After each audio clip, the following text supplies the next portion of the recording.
Hello guys, how are you? Hope you all are doing well. Today in this video tutorial I'm going to show you how to use iPhone camera app to make UPI payment. This is a new feature available in iOS 15.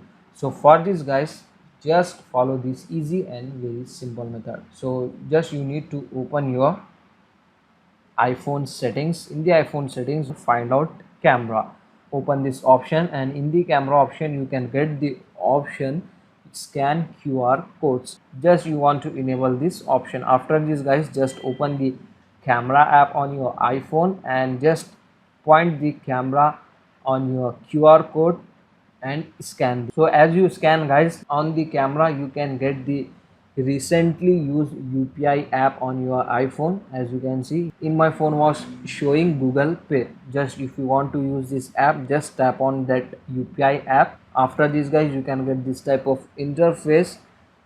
Camera wants to open Google Pay, just tap on open, and here guys simply you can make the payment on your Google Pay app. So that's it for today guys. This is the short and very simple video.